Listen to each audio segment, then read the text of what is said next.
Well, thank you all for coming. I introduce myself. I'm Javier Ortiz.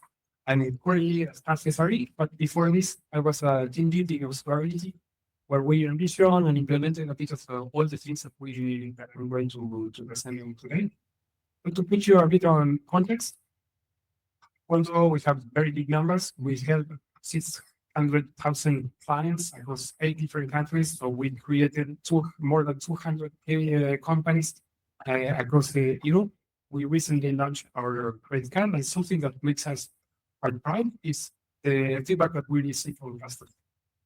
What this only means to us, especially as SREs, is that when we have problems, when we have incidents, every second counts. So it makes we invest a lot and we put a lot of effort on trying to reduce those times and try to get to the cost to avoid incidents fast, or trying to get exactly what went wrong so we can learn and we can grow and we can stop this. So this is really important for us. And the things that we ask, or the tools that we put to help us investigate are some requirements. So first, we need a system that is able to give us smart responses, that we can ask cool questions, and it will give us the real answers with the good data, with the good factual data. But we also need it to be frictionless. It means that you need at 3 a.m. when you are waking up because there is an incident. You shouldn't need to remember what was the SQL query syntax, or what was the syntax to access to the information, or where was the information. And so we needed to make it. And then we need to democratize the knowledge.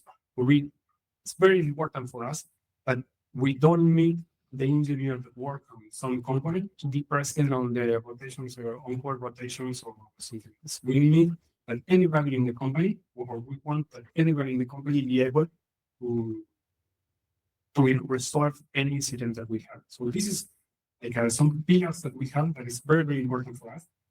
And we saw that AI are very good to solve these requirements, especially because since we can talk with our information, we can conversate with our information.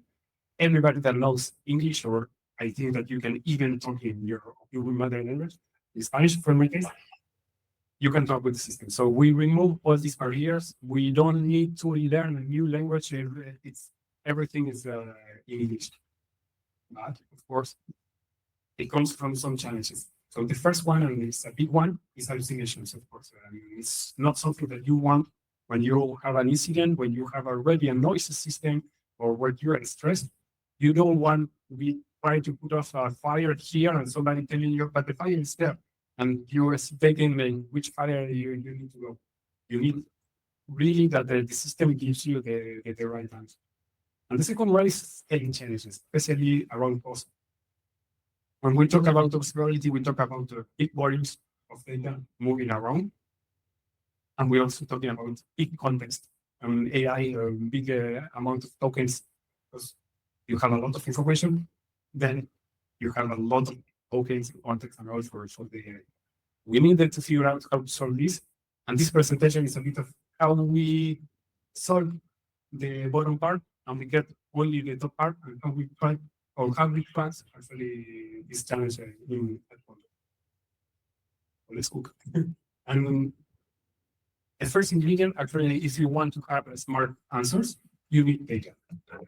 And at Qonto, since we wanted the smartest answers as possible, we needed the best data that we could, and we also needed all the data that we could.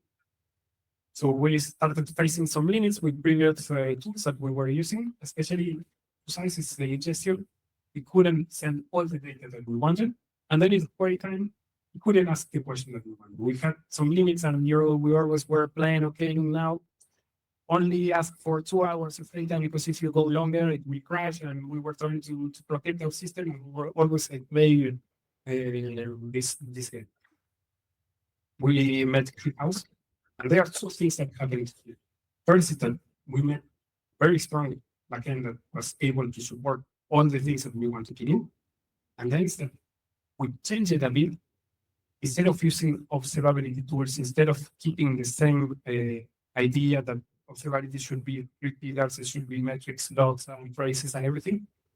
We changed it a bit the paradigm, we did a step back, and now observability for us is data. As Alexander mentioned, actually now we are in another game. Now we can use all the smart things that the industry came out for data analytics. We can use it for our data. So I think that it was something that let us do whatever we want. So to give you a bit of idea of how we are receiving it in the cloud in our case. Why? Because for us, the cost of having it in the cloud didn't justify moving all the maintenance and moving all the operational cost on our side. And I will talk a bit more about the cost because I think that is quite important. And now we can hammer the system. We are sending data from everywhere that we see some data and we send it to ClickHouse. So for instance, obviously all our applications are sending data, all our applications in clusters, but we are also sending data, for instance, for devices, from users, from browsers. We can collect all that analytic data and then we can integrate it with the rest of the system. But we are also sending events, for instance, Kubernetes is an infrastructure where we have our applications. And also GitHub, so we have data of how our developers are working. All that integrated into the same system, and then we can query it. Traditionally, we use Grafana. So Grafana is the entry point for our observability data. But since it's so powerful now, we can leverage it for it, and we can have different use cases for what are going because we have applications based on data. And we have iterated this in different places on the company. The last component that joined here is AI. Now we have something that we can hammer with AI, that we can leverage with AI, and then it's strong enough to handle that load. Talking a bit about the cost, I think that there are things that are important to mention is that first, the storage of all our information is in a script. It means that it also is infinite. We can send everything, and the system will be able to handle and store, and in a cheap way, we are going to keep all our information, and it's not as fast than required. And the second thing that it's very important when you're talking about observability, because one of the scariest things that we have in observability is that you are working with a lot of volume. When you work with a lot of volume, first you have the storage problem, and then you have the transfer problem. And transfers are very expensive in terms of latency, in terms of cost, because you're moving a lot of things around. And since we have these private links, from the application perspective, from the OpenTelemetry collector that's the one that are sending data to GitHub, from their perspective, it looks like everything is in the same class. So we got rid of all that complicated issues, and now we can sell everything cheap and efficient. To show you a bit of numbers of data, this is one of the numbers that we are using, and you will see in the top two rows, these are the two columns that are the most expensive for us. And those are resource attributes. So as I mentioned, we are sending all the events from everywhere. So resource attributes is basically everything that we can collect from the one that is producing that event. So that means, for instance, if you are talking about Kubernetes, which cluster is producing this event, which particular pod is producing this event, or with which version of library, of deployment, of everything. Actually, we can put everything that we want there that will tell us, for instance, which region is deploying this. And then the second one is the span attributes, where we add all the information related to the event. How we ended up there? What are the parameters? What are the flags that we follow to reach to that path? Everything that we can about the span. There are people that are in even more data, like what's the CPU usage of the computer that is running this. And obviously, this is just the data. We have a lot of cardinality, a lot of dimensions on this data. And as you can see in the black column, we have between these two rows, we have 300 terabytes of space. This ClickHouse is so good at compressing. It's very smart at compressing.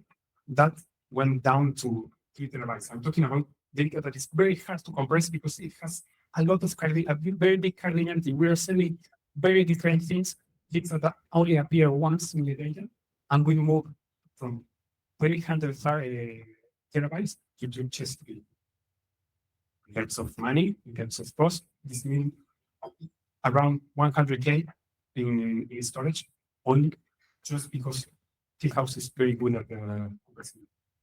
And of course, it's not only cost, it means that for us, for instance, as an observability guy, cardinality was a scary word for us. It was something that I had like we needed to protect our system, so we needed to keep cardinality control. And it made us two things that are very bad in my view. Is first, aggregate. We were removing cardinality and try to say, okay, we are not going to keep the name of the pod here because we are not going to use it because previous incident was never related to this. And then you have an incident and maybe you need to ask a question that you didn't even know before, to ask a queue system. The second one is a bad word. Very sadly, we needed to reduce the volume of data, and we said, let's keep only 10%. And it's something that the industry is fully, when you are especially in other vendors, you need to sample your data because you need to keep all those in control. So something that it was scary for us, now it's completely upside down, and something that I encourage to, something that I root for. Like somebody is asking me, should I add this variable in this app? Yes, please do. Please do. Please add everything that you can here. Why? Because it's not going to cost as much. The system can handle it, and then we will be able to do smart questions and try to resolve this. This is quite powerful. So it's not only about data, it's that we need to make sense of all this. Unfortunately, the industry came up with a good standard. I follow it everywhere, and I want to thank you, Qonto, for doing a lot of effort and trying to align everything that we have to get the standard. Why? Because it allows us things that I think that is very important of how we reach the point where we are. Is first, it's a standard, obviously, so it's pretty handy. So now I don't need to remember, even as a human, I don't need to remember, okay, the bot name was called pod_name, or it was called pod name, or it was called just pod. I know exactly what the data that I'm looking for is. And this is something that is very known by LLMs already. They are trying on this standard, but I don't need to add an extra layer. I don't need to explain my agents where the data is. I don't need to spend extra tokens. I don't need to do prompt engineering to try to add, okay, keep an updated list of all the fields that it will find. So I think that is very important. It's one of the things that is making this process of investigating very fast because it knows where to do. Third ingredient, and I think that is very important in the context of observability UX. Why? Because we have the data, we have the DB, and it means that you have a very powerful system. But if you cannot use it, if at 3 a.m., 4 a.m., when you are been sleepy, you cannot use it, it's worthless. So for me, this expression is like when you are in a plane can take you everywhere. It's one of the most powerful machines that we have. You have a lot of patterns. If you don't know how to use it, it's worthless actually. And this was a bit of the situation. And so to show you a bit the context of how we implemented it. So we have an MCP server. For the ones that you know, I say that it's just a wrapper.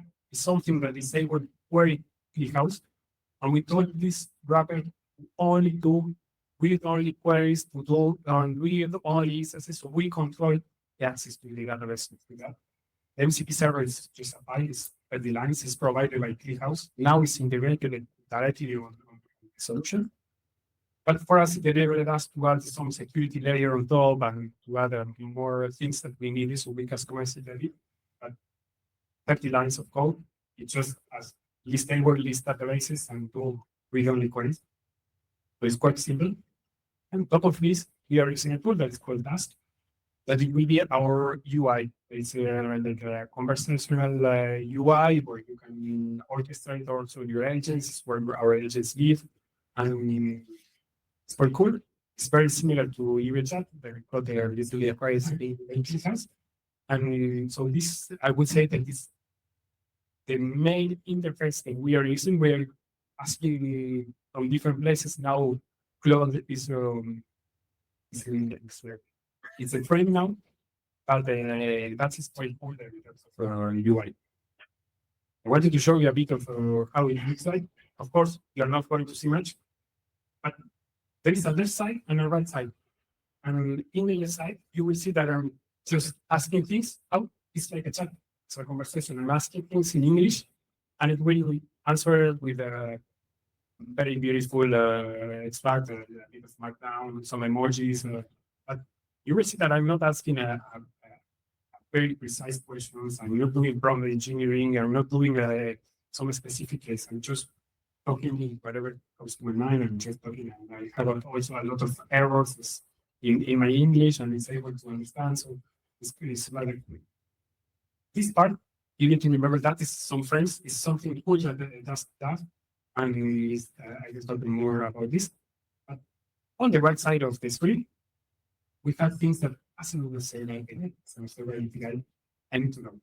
I need to know what the agent is doing, and I can see where its mind. And then something that is important to me, I can see the exact queries that we are doing to GitHub. We ask the agent also to comment the queries, but we would understand as human.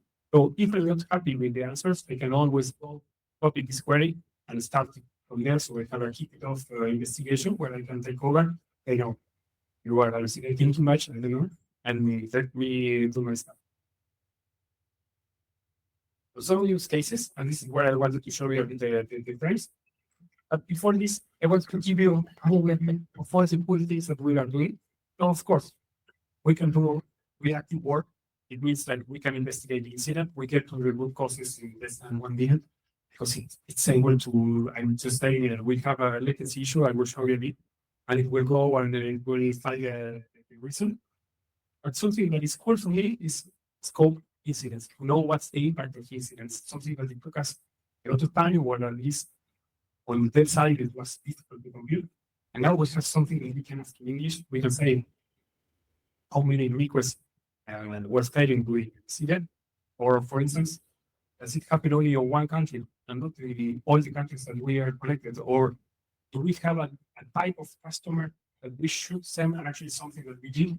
We got the impacted customer, and instead of sending a spam to everywhere because we had a warning, we were able to get the type of customers that we needed, and we send an email just for them. You can see how the system is enabling you to do stuff. It's not only related to observability. It's a small place, the component, and it's business. Since it's so democratized, even if you don't know how to query, even if you don't know about observability and all the internals that we have behind, you can ask things, for instance, how many users are using this feature that we just released? Or what's the category of. And also, since we were able to connect end-to-end events, we can also ask things of what's our churn? Where are users dropping in the pipeline to get the payment? All that with raw English, everybody in the company can ask, and everybody can get their insights. The last one is you can be proactive. You can ask questions that I'm the owner of this service. Is the latency related to the volume of features? So maybe I have a spelling problem. Maybe I need to pamper my resources. Or maybe I added a change. I deployed something. And did I affect the latency? Did I affect the errors? Do I have more errors? Do I have more errors, but not in my application, but maybe down on the path or to other components, maybe upwards? Maybe there is a format issue between two different components. All that I can do in drawing here, it's very powerful. And now it's very thanks. I wanted to do some real room. For this reason.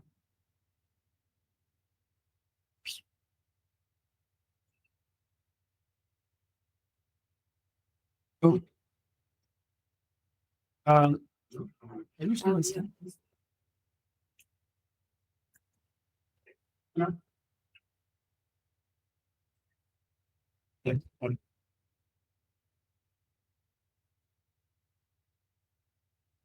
Okay, I can talk about it in English. So this is a real incident that we had. This is a real problem that I made. And you will see that is really open wide. I don't even add more details. I just say we have 500 in one service. And I actually there is a trick in the second point. I told it to hide a bit of scale a bit the name of the services and the dates are in here. But all the data that you will see below, it's here.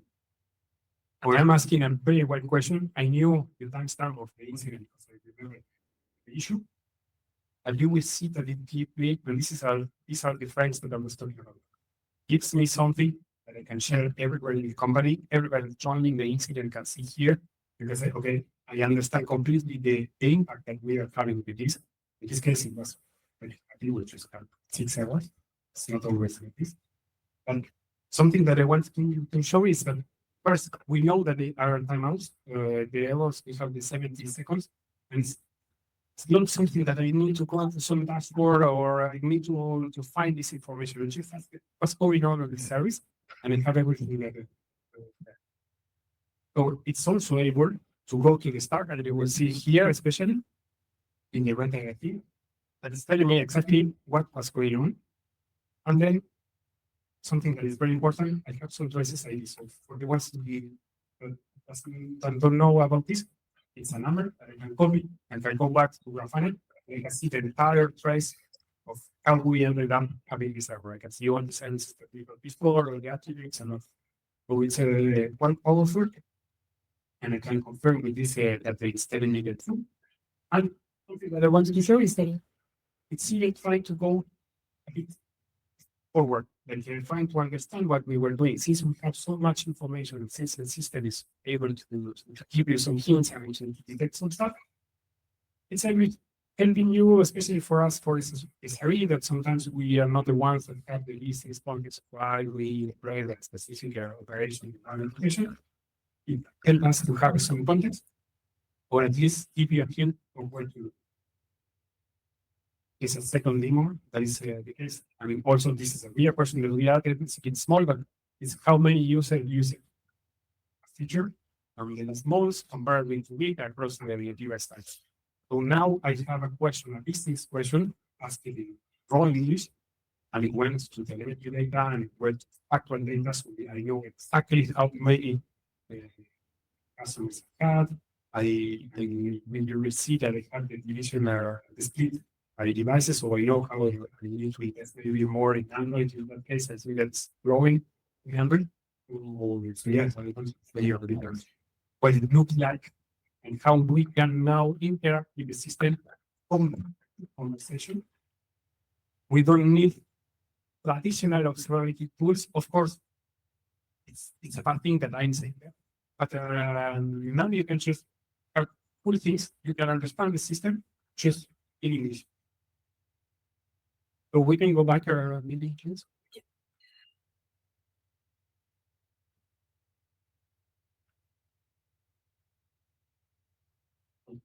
Falling back here is a report that will things that we can do. I wanted to give you some secret source or maybe some tips or things that work for us and hopefully it will work for you. And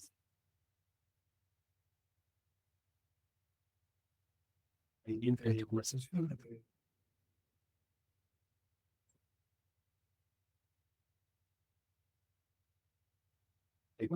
Thank you. First, ask the agent to delegate to move all the load, the computational load, and to the ones that know how to handle all the data. For instance, again, when we are talking about observability, we're talking about a lot of data. And the agents are very smart, are able to detect patterns in all the data, but that's very possible. If if you move that ClickHouse that it has a big focal of a lot of analytic function, they know what they are doing, they know how to query the system, you can leave the engine to do the orchestration of the investigation. It will try to detect a bit how tables are composed, the partition, that's very important when you query to have an optimized team. And so first, try to have agents that do what they are good at, that is investigating funny patterns, orchestrating investigation, and move all the load that you can, because especially especially for us, that we are in the cloud. So we compute everything that we can. We just go back with the things that the agent needed to get an answer, to get an insight. Second one, I think it's very important. Keep the human in the loop. It's called a disarmament. We ask the agent because we don't want to trust the agent blindly. It's very important because even if it's telling you the truth, when you are in an incident, you don't know if you need to, if you can believe what it's saying or not. It's something that makes everything worthless because even if it's telling you, hey, you have a new issue or some pods, specific pods that are called differently, so maybe they are new pods, so maybe you need to roll out.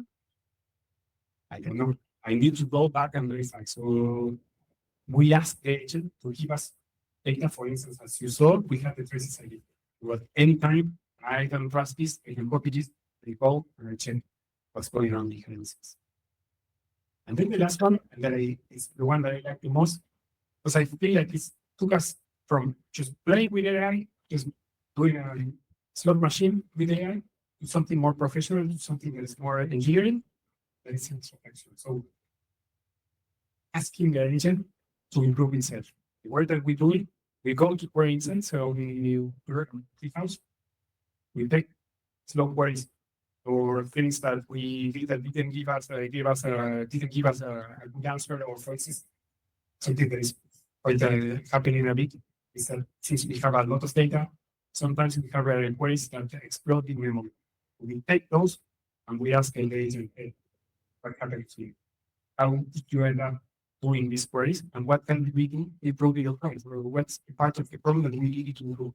So first, talking a lot of problem engineering. I feel like now and then a lot of the thing of attention, so where is the agent focusing, because maybe give a lot of instruction, maybe we'll get lost. But it's also improving a lot. So for some cases, like, oh, I'll be the join and then put the time range on one side and not on the other side. So we was trying to do a join with entire table and something that was happening for us. And we fixed that, asking what's going on. Yes, I forgot about this. So now we explicitly say something that is obvious for us when you are doing a join and you have a time range on one side, do it on the other side, and it wasn't for the agent. So we learn about the system, and the system learned how it told us how to do it. So it was all this stats that you know that it was already was coming. So I wanted to thank you, of course, ClickHouse, for all the support, because we got a lot of support on this journey. Qonto for all your efforts on setting this up, especially in your story team. A lot of you also got